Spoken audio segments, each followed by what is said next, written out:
મિત્રો પહેલું સ્થળ આપણે કોકલા બીચ લીધું છે અને કોકલા બીચનો નજારો તો કંઈક અલગ જ છે મિત્રો, કારણ કે અહીંથી વ્યૂ જેવું દેખાય છે.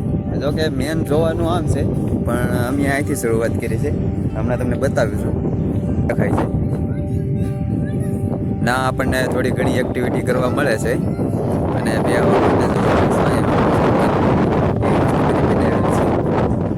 અને કાંઈક આવો નજારો છે કોકલા બીચનો.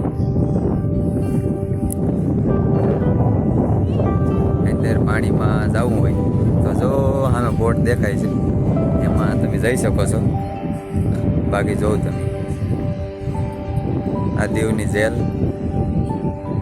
આ દીવ અહીં રોડને કાંઠે જ છે કોકલા બીચ. બહુ એટલે બહુ સરસ એક્ટિવિટી કરવા આપણને મળી છે અહીંયા. તો પહેલું સ્થળ આપણું આ છે. જો આ કારનું રાઇડિંગ કરવું હોય તમારે તો 200 રૂપિયા લઈ ભાડું. 2-3 જણા તમે બેઠી શકો ને 200 રૂપિયા ભાડું લે છે. તો આપણે તો ના પાડી છે, કારણ કે 200 રૂપિયા આપણને પોહાય એમ નથી, બરાબર.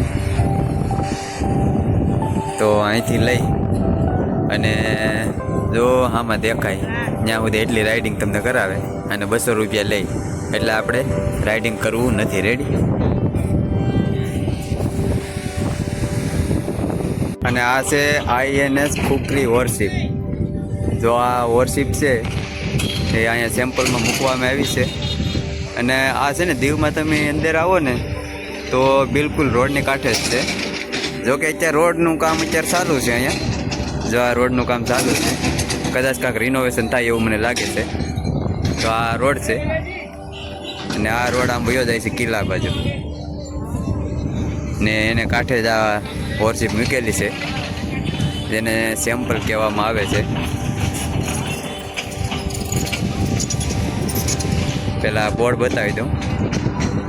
જો ખુકરી વેસલ મ્યુઝિયમ તરીકે મૂકવામાં આવેલી છે, P49. અને એન્ટ્રી ફ્રી છે 50 રૂપિયા 5 વર્ષથી 15 વર્ષના બાળકોના, અને 100 રૂપિયા છે 15 વર્ષથી ઉપરના.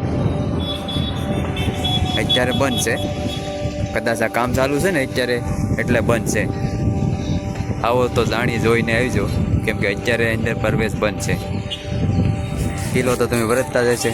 અને ખરેખર અત્યારે ટિકિટ ચાલુ થઈ ગઈ છે. પહેલાં હું આવ્યો થોડોક સમય પહેલાં, ત્યારે ટિકિટ નહોતી, પણ અત્યારે ટિકિટ ચાલુ થઈ ગઈ છે. પહેલાં ફરતી બાજુ આ વ્યૂ બતાવી દઉં છું. અહીં બધી માર્કેટ છે, ગાડીઓ, ટુ વ્હીલર બધું પાર્કિંગ કરવાની જગ્યા છે. અને આ બાળકો માટે રમકડા ને એવું બધું મળી જાય છે અહીંયા.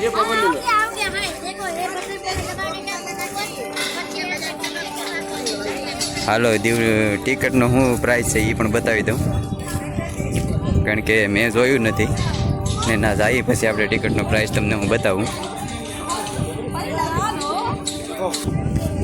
તો આ દીવ ફોર્ટ છે, અને ઇન્ડિયન નેશનલ હોય આપણે ઇન્ડિયન માટે 7 વર્ષથી 5 વર્ષના ઉપરના 75 રૂપિયા છે, અને 7 વર્ષથી 15 વર્ષના બાળકોની 75 રૂપિયા ટિકિટ છે, અને 15 વર્ષની ઉપરના 100 રૂપિયા, અને ફોરેનરની ટિકિટ 200 રૂપિયા છે. તો આવી કાંઈક ટિકિટ છે. હાલો અહીંથી થોડું ઘણું વ્યૂ બતાવી દઉં છું.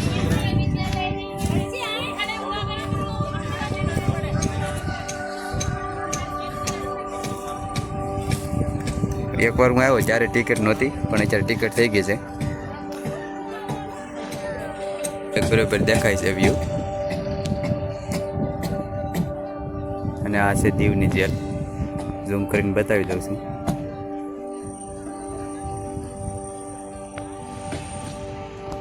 ને મિત્રો આ છે ગંગેશ્વર મહાદેવ. તો આપણે ગંગેશ્વર મહાદેવ પહોંચી જશે. ભોળાનાથના દર્શન આપણે તમને કરાવવાના છે. અને આ છે પાર્કિંગ. આ બધી પાર્કિંગની વ્યવસ્થા છે, ને આ બધું ખાણા પીણા માટે છે. બધી વસ્તુઓ જે કાંઈ લેવું હોય એ તમને બધું અહીંયા મળી જાય. તો આપણે ગંગેશ્વર મહાદેવ જઈએ ને અંદર ભોળાનાથના દર્શન તમને કરાવીએ. કબૂતરને સેન્ટ નાખવી તો તમે નાખી શકો છો.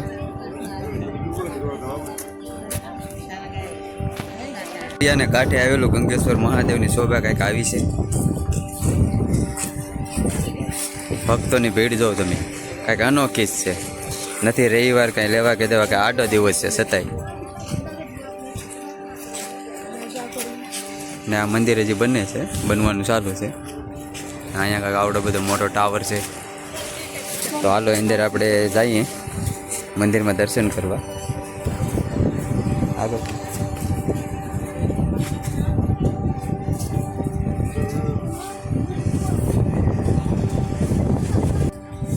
તો કાંઈક આવી ભક્તોની ભીડ છે અહીંયા.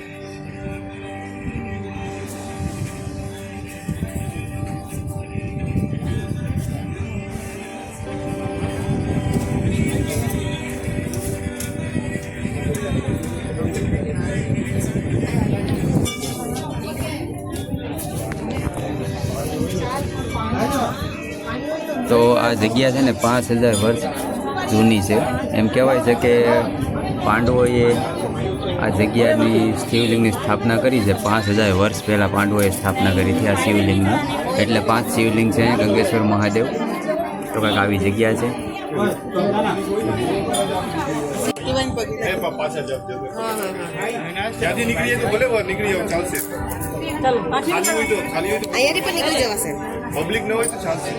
શિવલિંગની ખાસિયત એ છે કે જ્યારે દરિયો ભરતી થઈ જાય ને તો અહીંયા આ જગ્યાએલી પાણી છે ને, જો આ જગ્યાએલી જઈ ને અહીંથી જળ જ અભિષેક થાય છે. આ જગ્યાએલી પાણી જાય ને આ કેનાલ જરી એમાંથી પાછું વયું આવે છે. તો આ રીતની કંઈક આ જગ્યાનું મહત્ત્વ છે. અને માણસો બહુ છે અત્યારે અહીંયા દરિયાની કિનારે એકદમ છે. એટલે કંઈક જગ્યાનું મહત્ત્વ કંઈક અલગ જ છે. અનુભવ કંઈક અલગ જ જોવા મળે. જો દીવ બાજુ આવો તો આ જગ્યાની મુલાકાત અવશ્ય લેજો. આ જગ્યાનું લોકેશન તમને કહી દઉં. દીવ અને નાગવાની વચ્ચે રોડ પડે છે, ત્યાંથી આવે છે આ જગ્યા.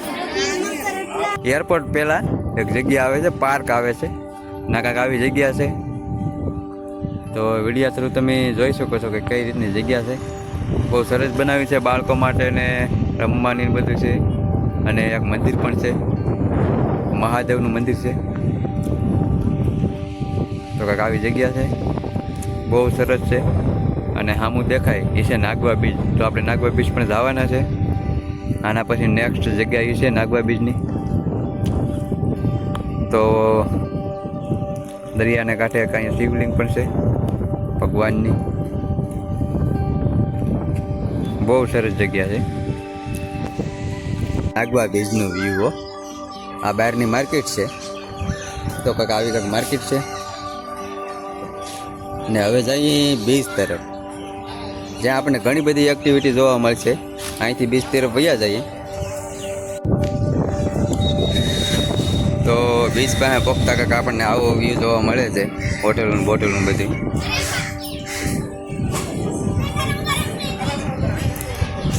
કાંઈક આવો નજારો છે બીચનો. બહુ એટલે બહુ પબ્લિક છે. શિયાળાનો સમય છે છતાંય કેવી પબ્લિક છે જોવો તમે. હજી અંદર હાલો, અંદર આપણને ઘણું બધું જોવા મળશે.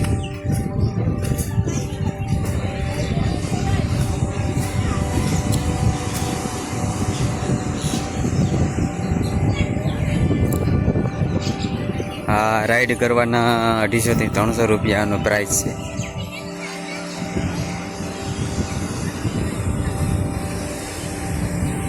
તો નાગવા બીચનો નજારો. અટાણે જો કે દરિયો વેર છે એટલે આ પટ ખુલ્લો દેખાય છે. જો આને પાણી ચડતું નથી.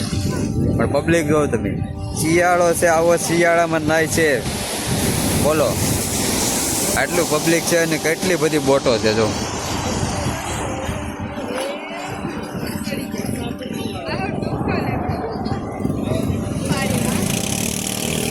આ રીતનો નાગવા બીચનો નજારો છે.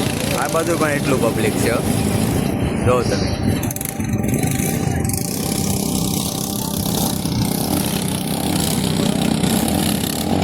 આના 250 થી 300 રૂપિયા. એકને બેહવું હોય તો 200, ને 2-3 જણાને બેહવું હોય તો 300 રૂપિયા.